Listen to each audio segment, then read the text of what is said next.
Assalamualaikum warahmatullahi wabarakatuh. Saya Risma Nurmazita, SSI, CGP Angkatan 11, Kota Tasikmalaya. Pada kesempatan ini, saya akan menyampaikan aksi nyata modul 1.1, yaitu tentang filosofi pendidikan Ki Hajar Dewantara. Sebelumnya, saya ingin memperkenalkan ibu fasilitator saya, yaitu Ibu Julia MPD, dan Bapak pengajar praktik saya adalah Bapak Dede Rahmat Abdul Aziz SPD. Yang pertama, saya akan menyampaikan perasaan saya selama melakukan perubahan di kelas.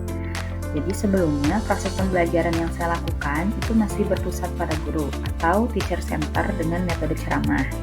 Padahal ternyata seharusnya pembelajaran itu berorientasi pada murid dengan menggunakan murid sebagai sumber belajar. Akibatnya, kemampuan dan potensi murid itu tidak tereksplorasi dan murid juga tidak memiliki kebebasan untuk menuangkan gagasan dan ide-idenya. Saya juga merasa senang dan bersyukur karena selama belajar tentang filosofi pendidikan Ki Hajar Dewantara ini banyak sekali pengalaman dan pemahaman tentang filosofi pendidikan dari beliau yang saya terima. Selain itu juga saya menerima dukungan dan motivasi yang kuat untuk terus belajar dari fasilitator saya, dari pengajar praktik, dan juga dari rekan CGP yang lainnya. Pengalaman belajar yang saya terima tadi saya dapatkan dari tatap muka virtual, dari lokakarya, dan juga dari belajar mandiri melalui LMS. Berikutnya yang kedua, saya akan menyampaikan ide atau gagasan yang timbul sepanjang proses perubahan. Yang pertama, saya akan melaksanakan pembelajaran yang berpihak pada murid dengan mempertimbangkan gaya belajar serta kebutuhan murid. Selanjutnya, saya akan membuat rencana pembelajaran yang interaktif, menyenangkan, dan melibatkan murid dalam prosesnya. Lalu yang ketiga, saya akan membuat beberapa proyek untuk melatih murid terampil dalam bekerja sama dalam tim, yaitu membuat model sederhana alat peraga pada mata pelajaran biologi. Selanjutnya, praktik baik aksi nyata yang telah saya lakukan adalah membuat proyek biologi untuk para siswa, yaitu membuat model alat peraga sederhana pada mata pelajaran biologi. Langkah-langkah yang saya lakukan dalam aksi nyata ini, yang pertama adalah melakukan perencanaan, yaitu berupa diskusi dan pembuatan RPP. Yang kedua adalah pelaksanaan proyek, dimulai dengan berdoa, memberikan pengantar pengerjaan proyek, lalu melakukan pengerjaan proyek, presentasi kelompok, dan terakhir memberikan kesimpulan dan penguatan. Lalu yang terakhir adalah melakukan refleksi dengan membahas hambatan dan solusi. Pada tahap pertama, yaitu tahap persiapan, saya melakukan diskusi dengan teman sejawat bagaimana merancang proyek yang baik. Lalu saya juga membuat atau merencanakan RPP dan LKPD yang nantinya akan digunakan. Pada tahap pelaksanaan, awalnya saya memberikan pengantar dalam pelaksanaan proyek agar siswa merasa lebih jelas dan lebih paham tentang apa yang akan mereka lakukan. Lalu yang kedua, saya mengarahkan para siswa untuk berdiskusi untuk mengisi LKPD dan membuat sketsa untuk membuat model alat indera sederhana. Pada tahap selanjutnya ialah tahap pelaksanaan. Para siswa mengerjakan proyek dengan durasi 4 jam pelajaran atau 2 pertemuan. Siswa dibagi menjadi beberapa kelompok kecil. Masing-masing kelompok diberi kebebasan untuk membuat model alat peraga menggunakan bahan yang berbeda-beda, sesuai dengan minat, sesuai dengan potensi. Ini sel atau nukleus yang merupakan pengendali bergeraknya seluruh kegiatan sel. Terus ada vakuola. Vakuola ini sebagai tempat pencanangan makanan dan tempat menimbun sisa-sisa metabolisme. Terus di sini ada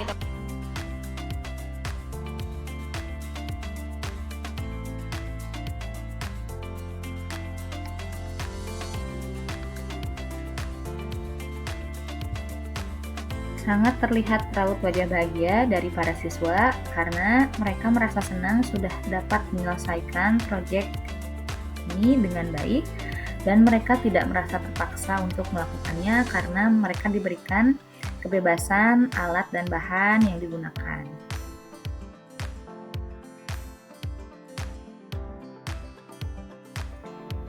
Tahap terakhir dari aksi nyata ini adalah dengan melakukan refleksi.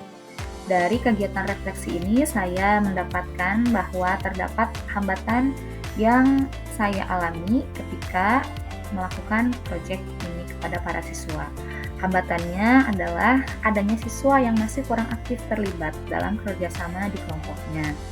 Juga ada beberapa siswa yang masih malu-malu ketika presentasi kelompok. Dari hambatan tersebut, solusinya adalah dengan melakukan pendekatan personal pada siswa untuk melakukan pembiasaan kepada mereka yang masih kurang aktif dalam menyampaikan dalam diskusi kelompok, dalam presentasi kelompok, untuk terbiasa berbicara di depan umum. Assalamualaikum warahmatullahi wabarakatuh. Nama saya Retno Pratiningrum. Saya guru di SMA Islam Ibnu Sina Mulia, sekaligus teman sejawat dari Ibu Risma Nurmasita, calon guru penggerak angkatan 11 tahun 2024. Kali ini saya akan memberikan testimoni terkait proses pembelajaran yang telah dilakukan oleh Ibu Risma Nurmasita, khususnya dalam proses pembelajaran proyek pembuatan media alat indera, proyek pembuatan alat indera yang dilakukan dalam pelajaran biologinya. Bagi saya ini sangat excited sekali, sangat baik sekali, dan sangat bagus sekali. Kenapa? Dalam prosesnya anak-anak diminta untuk berdiskusi, bertanya, kemudian mencari tahu. Setelah itu diarahkan oleh Ibu Risma untuk membuat proyek terkait dengan alat indera.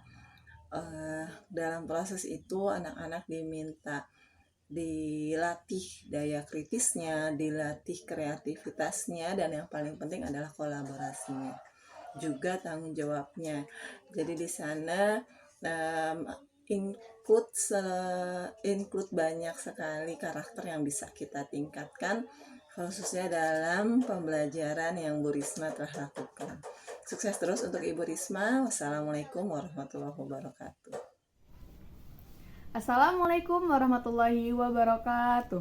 Perkenalkan, nama saya Zara Nur Syahidah dari SMA IT Ibnu Sina Mulia, Tasikmalaya. Pada pelajaran biologi, saya sangat terbantu dengan adanya alat peraga, karena dengan adanya alat peraga bisa membuat para siswa lebih memahami beberapa fungsi dan juga letak-letak pada bab yang disampaikan oleh guru saya. Alat peraga juga berfungsi membuat para siswa lebih kreatif serta inovatif dalam membuat sebuah karya. Terima kasih kepada guru saya selaku guru biologi yang telah memberikan berbagai macam ilmu yang disampaikan. Dan salam guru penggerak. Wassalamualaikum warahmatullahi wabarakatuh. Demikian yang telah saya sampaikan. Terima kasih banyak. Wassalamualaikum warahmatullahi wabarakatuh.